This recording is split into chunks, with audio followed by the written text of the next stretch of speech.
Parliament തെരഞ്ഞെടുപ്പിൽ കേരളത്തിലെ BJP. മികച്ച പ്രകടനമാണ് കാഴ്ചവെച്ചത്.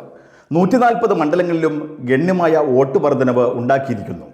നാളിതുവരെ ബി.ജെ.പിക്ക് 0 വോട്ട് മാത്രം ലഭിച്ചിരുന്ന, അതേപോലെ സംഘപരിവാറിന് ഇന്നുവരെ കടന്നു ചെല്ലാൻ പോലും സാധിക്കാതിരുന്ന ബൂത്തുകളിൽ പോലും ഇന്ന് ബി.ജെ.പിക്ക് വോട്ട് ലഭിച്ചിരിക്കുന്നു. ചരിത്രത്തിൽ ആദ്യമായി ഒരു പാർലമെന്റ് സീറ്റും ബി.ജെ.പി. നേടിയിരിക്കുകയാണ്.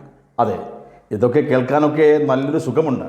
ഇതേക്കുറിച്ചോർത്ത് ഓരോ ബി.ജെ.പിയുടെ നേതാക്കൾക്കും ആത്മസംതൃപ്തി അടയുകയും ചെയ്യാം. പക്ഷേ ഈ കാര്യം നെഞ്ചിൽ കൈവച്ച് പറയുവാൻ സാധിക്കുമോ? ബി.ജെ.പിയുടെയോ അല്ലെങ്കിൽ കേരളത്തിലെയോ എൻ.ഡി.എയുടെയോ പ്രവർത്തന മികവ് കൊണ്ടാണ് ഈ നേട്ടങ്ങൾ കൈവരിക്കാൻ സാധിച്ചതെന്ന് ഒരിക്കലുമില്ല. അല്പം ചില്ലറ സ്ഥലങ്ങളിലൊഴിച്ച് എവിടെയാണ് ബി.ജെ.പിയുടെ യഥാർത്ഥ പ്രവർത്തനം നടക്കുന്നത്? ഇപ്പോഴും ഗ്രൂപ്പ് തിരിഞ്ഞ് ഒരു വിഭാഗം ആളുകൾ പാർട്ടിയിൽ പ്രവർത്തിക്കാതെ വിട്ടുമാറി ഒന്നിനും സഹകരിക്കാതെ നിൽക്കുകയല്ലേ? ഇനി അഥവാ ആരെങ്കിലും സഹകരിക്കാൻ വന്നാൽ അയാൾ എതിർ ഗ്രൂപ്പുകാരനാണെന്നുള്ള ഒറ്റ കാരണത്താൽ ഒരു ചുമതലയും കൊടുക്കാതെ ഒതുക്കി നിർത്തുകയല്ലേ?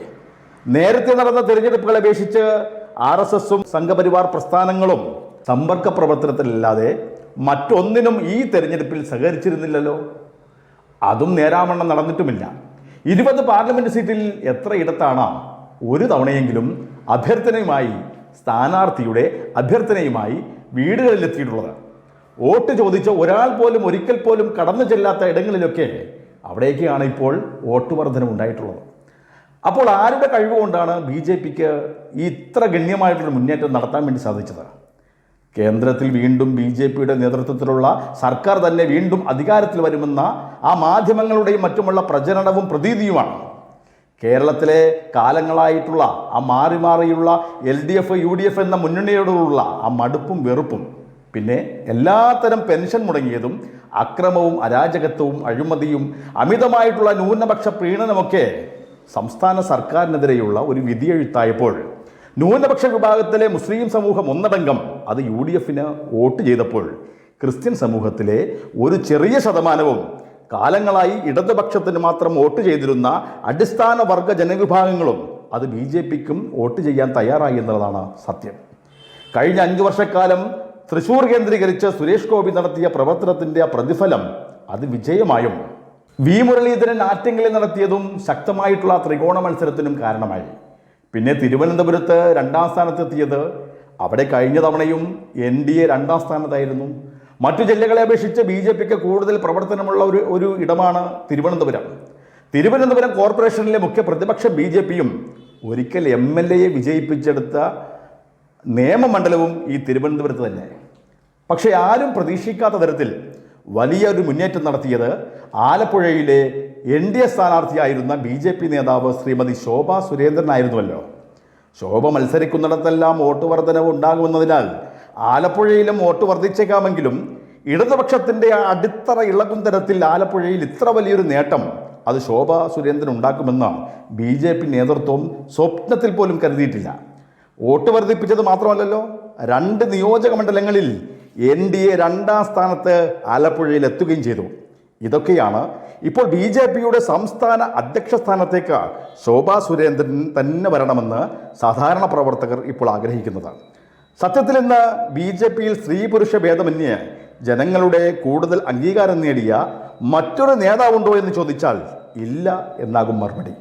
മറ്റു പല നേതാക്കളും പാർട്ടിയിൽ തന്നെ ഓരോ വിഭാഗങ്ങളുടെയും നേതാക്കളായി നിൽക്കുന്നതിനാൽ അവർക്ക് അതാത് പ്രവർത്തകരുടെ ഇടയിൽ സ്വാധീനവും അംഗീകാരവും ഉണ്ടാകാം. പക്ഷേ അതിനപ്പുറത്തേക്ക് ബി.ജെ.പിയുടെ അല്ലെങ്കിൽ സംഘപരിവാറിലെ സഹയാത്രികരുടെ അംഗീകാരം അത് ശോഭാ സുരേന്ദ്രന് മാത്രമേ നിലവിൽ നേടുവാൻ സാധിച്ചിട്ടുള്ളൂ.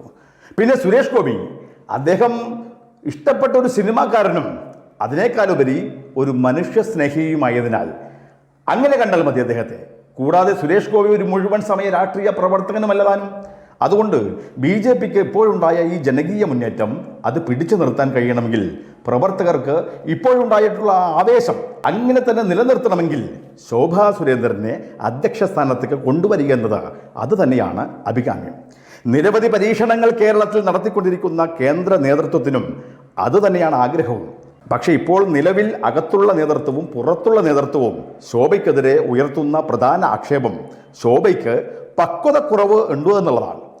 കൂടെയുള്ള സഹപ്രവർത്തകരിൽ ചിലർ പാർട്ടിയുടെയോ മന്ത്രിസഭയുടെയൊക്കെ ഭാഗമാകുകയും ഉന്നത സ്ഥാനത്തിലും ഇരിക്കുമ്പോൾ അവർ കൂടി പങ്കെടുക്കുകയും താഴെത്തട്ടുള്ള പ്രവർത്തകർ അവരും ഇരിക്കുന്നിടത്ത് പോലും ശോഭാ സുരേന്ദ്രൻ സ്ഥലകാല ബോധമില്ലാതെ അങ്ങനെ ശകാരങ്ങളും ആക്ഷേപങ്ങളും പരാതികളും ഉന്നയിക്കുന്നതുമൊക്കെ ഒരു അരോചകം തന്നെയും അത് ഉൾക്കൊള്ളുവാൻ സാധിക്കുന്നതുമല്ല. മുതിർന്ന ചുമതല വഹിക്കുന്ന ശോഭാ സുരേന്ദ്രൻ പലപ്പോഴും അവർ പറയേണ്ടിടത്തല്ല അവരുടെ പരാതികളും മറ്റും പറയുന്നതെന്നാണ്. ഇതെല്ലാം സോഷ്യൽ മീഡിയയിലും മറ്റു മാധ്യമങ്ങളിൽ കൂടിയും വിളിച്ചു പറയുമ്പോൾ അത് പാർട്ടിക്ക് തന്നെയാണ് ദോഷമെന്നും വാദിക്കുന്നവരുമുണ്ട്. പിന്നെ ഏറ്റവും താഴെത്തട്ടിൽ നിന്നും ഉയർന്നു വന്നൊരു പിന്നോക്ക വിഭാഗത്തിൽ നിന്നുള്ള സ്ത്രീ എന്ന നിലയിലും നിലനിൽപ്പിനെങ്കിലും ഒരു ഗ്രൂപ്പിൽ പങ്കാളികളാകണം അല്ലെങ്കിൽ പങ്കാളിത്തം ഉറപ്പാക്കാത്തതിനാലും തൻ്റെ പ്രസംഗ ശൈലിയിൽ ആളുകളെ പിടിച്ചിരുത്തുന്ന ഇതുപോലെ കൂടെയുള്ളവർക്ക് സാധിക്കാതിരിക്കുന്നതും അതൊരു അസൂയയും എതിർപ്പിൻ്റെയും കാരണങ്ങളാണ്. കഷണ്ടിക്ക് മരുന്നിപ്പോൾ ഇറങ്ങി തുടങ്ങിയിട്ടുണ്ടെങ്കിലും അസൂയയ്ക്ക് ഒരു മരുന്നും ഇപ്പോഴും കണ്ടുപിടിച്ചിട്ടില്ലാത്തതിനാൽ അതിന് പരിഹാരം കാണുവാൻ സാധ്യമല്ല. എങ്കിലും ബഹുമാനിക്കേണ്ടവരെ ബഹുമാനിച്ചും പരിഗണിക്കേണ്ടവരെ പരിഗണിച്ചും ശോഭയ്ക്കില്ലെങ്കിലും എതിരാളികൾ പറയും പോലെ താൻ എന്തൊക്കെയാണെന്ന തരത്തിലുള്ള തലക്കനവും ഒക്കെ അങ്ങനെ ഒഴിച്ചു നിർത്തിയാൽ ഇപ്പോൾ എതിർത്ത് നിൽക്കുന്നവരിലും ഒരു മാനസാന്തരമുണ്ടായി അവരിൽ കുറച്ചു പേരെങ്കിലും ശോഭയോട് സഹകരിക്കാൻ തയ്യാറായേക്കും. കേന്ദ്ര നേതൃത്വത്തിൻ്റെ പിന്തുണ കൊണ്ട് മാത്രം പോരല്ലോ, നിലവിലുള്ള ഇരു ഗ്രൂപ്പ് സമവാക്യങ്ങളിലുള്ള കുറച്ചു പേരെയെങ്കിലും തന്നോടൊപ്പം നിർത്തുവാൻ തയ്യാറായാൽ അത് ശോഭയ്ക്ക് പാർട്ടി ഘടകത്തെ കേരളത്തിൽ മുന്നോട്ട് നയിക്കുവാൻ സാധിക്കും.